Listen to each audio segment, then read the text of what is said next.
Fault, I am at cause. If I can be radically selfish, I can take responsibility for everything that's happened. If I can notice when things are going great, I can also notice when things are going terribly and be okay with both. And can see the swings and the trajectories and notice that I've created more and more evidence that there is resilience, there's strength here, there is longevity here.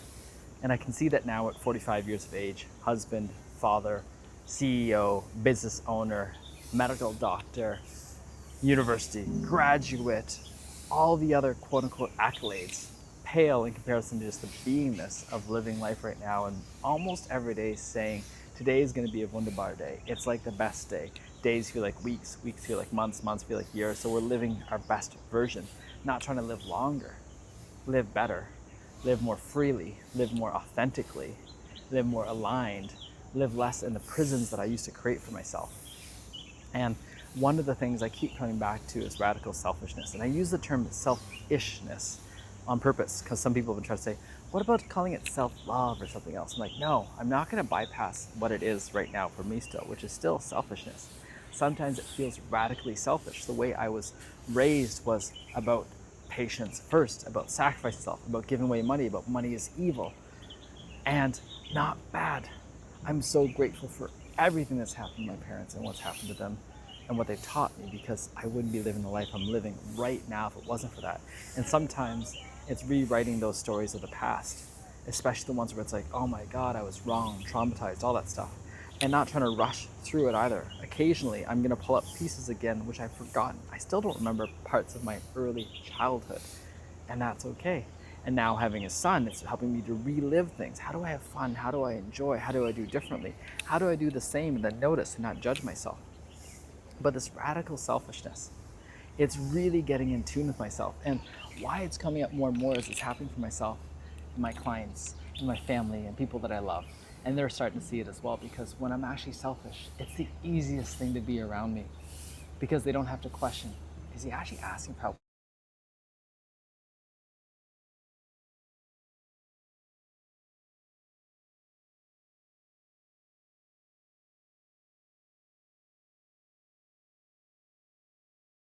Ask for help is so powerful for not just yourself, but everyone around you, because they can actually relax then around you. People are relaxed around me because they know that if I need something, I'll ask for it. If I'm not asking for something, it's because I'm good. And most of the time, actually, I'm freaking good because I'm ready, I'm prepared for my favorite things to be more.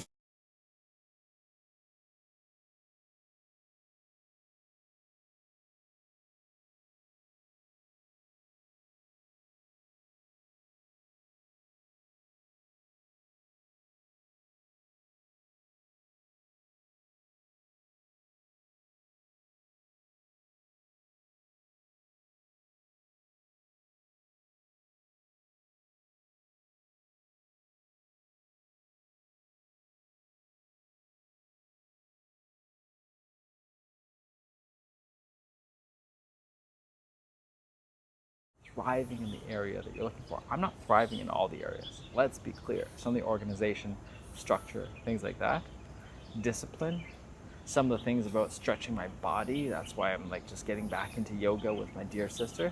Some of the financial pieces I'm still figuring out in terms of being more consistent, being more methodical. And those aren't the places I'm really teaching. I'm teaching how to guide mind, body, spirit together, how to be radically selfish, how to take the patterns of a lifetime and create a school of unlearning. A school of unlearning the patterns to make space for what's next. And a lot of the times it's just creating the spaciousness to notice with the simple modalities of the breath, which is so important, with the simple modalities of sitting out in the sunshine, with the simple modalities of drinking really frickin' good water, with the simple modalities of napping, of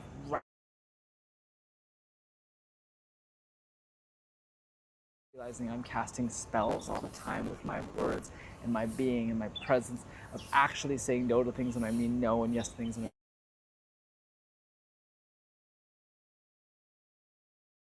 investing more and more time with people I love. So now, in the past few months, I spent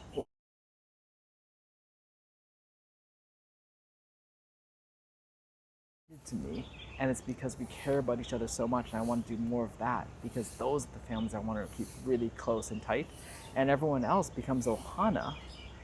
And to be part of the really inner circle, there has to be a deep, deep, deep alignment.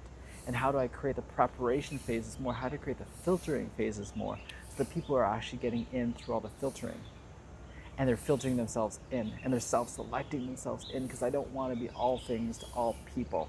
I want the people that are coming in to already know what's going on as much as possible, to be experiencing things, to be ready for the deep work, not so they're stretching themselves in any way, but they're like, oh my God, I can't wait to invest time, energy, money, presence into this and make that big transformation, because I'm ready for what's coming up next.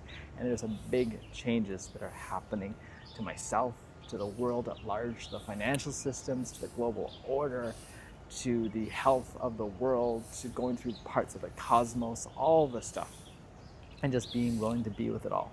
So I invite you over and over to examine, to explore, to just sit with the concept of radical selfishness. And if you're really ready, say yes to the breath as a start, maybe. Say yes to yourself as a start. Just notice. I'm going to plant the seed. Keep listening to the videos. Keep coming onto Ohana Breath. And when you really know you're ready to dive in deep, and really I invite you to have done the prep work, because it is going to be intensive. It is going to be at least a week of your life. It is going to be a significant chunk of money, or Bitcoin, or however you want to talk about it. And then we can talk about personal, private work as well. Ciao for now.